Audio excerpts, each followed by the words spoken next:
Bridgewater Associates founder Ray Dalio posting on LinkedIn and weighing in on tariffs. He says it's more important to focus on the idea that, quote, we're seeing a classic breakdown of the major monetary, political, and geopolitical orders.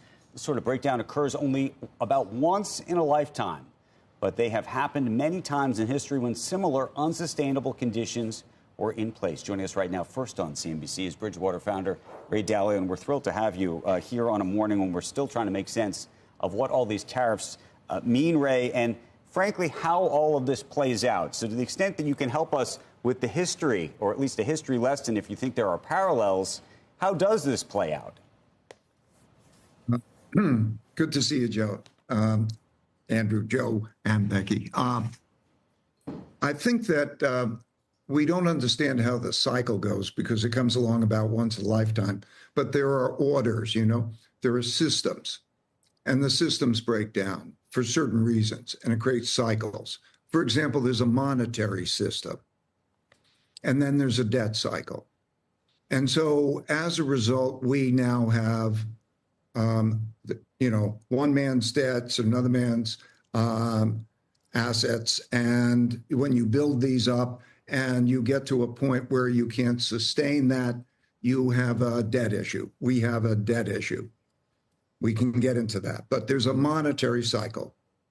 There's a internal political order cycle that takes us from one political order to another political order, in which there's then classically great turbulence between the left and the right. And because of disorder, particularly in democracies, there's a lot of fighting because there needs to be cooperation, compromise, and so on. And we're in the process of changing that order.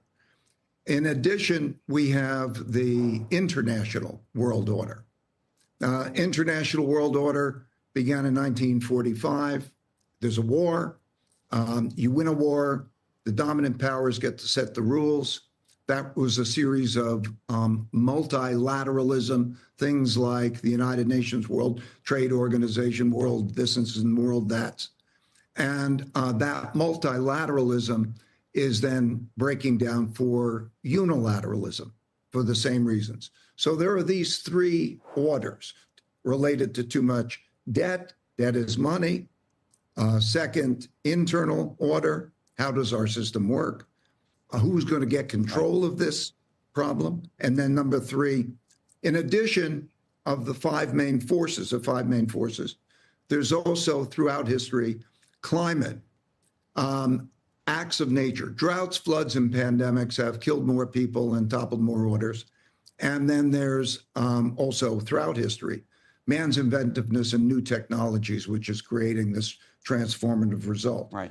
The interactions of these is what's going on. So if we look at tariffs represent a dealing with the imbalances. The imbalance means we have a tremendous capital imbalance and a tremendous trade imbalance, which is unsustainable. And so that's the backdrop of this. Related to that is also the international conflict. How do you have dependency, mutual dependency? How can the United States be a safe country and not manufacture things and have to import them for China? Or how can China be safe in terms of having capital, an American capital? Those connections are breaking down. So that's the essence of the backdrop. When we get into the tariffs, I'm sure we'll get into it. Well, but that's Ray, that's a great backdrop to understand the way you're thinking about it contextually. But let's go straight to the tariffs, which is to say, how do you think, therefore, they play out? Is there, given the history that you talk about, is there the political appeal, either here in the U.S. or elsewhere, for these tariffs ultimately? And from an economic perspective, as we're all watching the market today, it's gotten a little bit better. But obviously, folks have lost 10%. Someone said to me last week, this is like a wealth tax, except that nobody gets the money. In that, 10% of a lot of folks' wealth vanished overnight as a function of at least this discussion thus far. So what happens? Well, mechanistically, it raises costs. It lowers revenues for companies. I mean, what does it mean for a company? It means costs are going to go up. revenue is going to go down, and capital is going to be harder to come by. And so, and then we're trying to replace manufacturing. I mean, I agree with the problems, okay, about the fact that we don't manufacture and that there is a problem with that. But there's a structural problem of whether we can manufacture.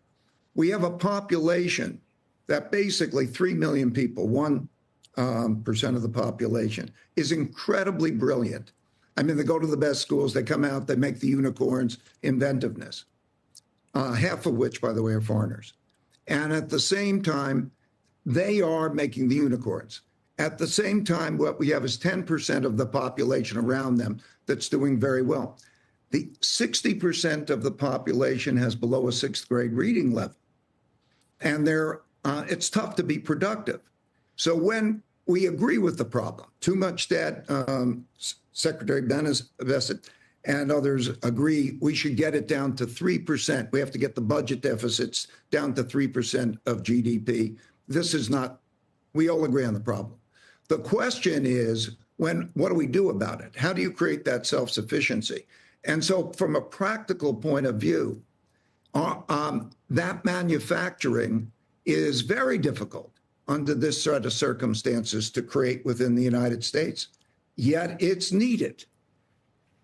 So therefore, you agree with the president? You disagree with the president? I'm trying to understand what the conclusion is here. If the president is watching you right now, if Scott Bessent is watching you right now, you're telling him what? This is a good idea? You're telling him abandon this idea? What are you saying? I agree with the problem, okay? I am very concerned about the solution, okay? The practicality of the solution.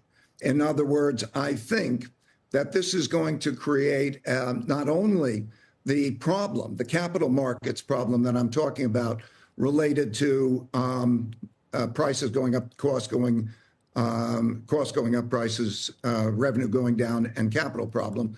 But I also think that this is going to create great sand in the gears of production worldwide. At the same time, I do agree that this interdependency, this issue of productivity in the world in which we have to be competitive and productive, and we're not competitive in producing things, is a longer-term problem, not an easy one. And I do expect that it is going to have political consequences. This is the nature of the cycle.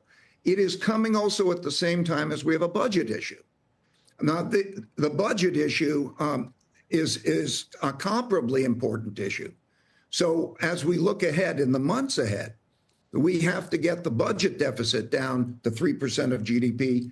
I worry about that at the same time as this is happening. These are not easy problems to solve, I'm concerned, because the bigger problems exist. The debt exists. You can't get around the debt. The overspending exists. You still have that. You still have that competitiveness issue.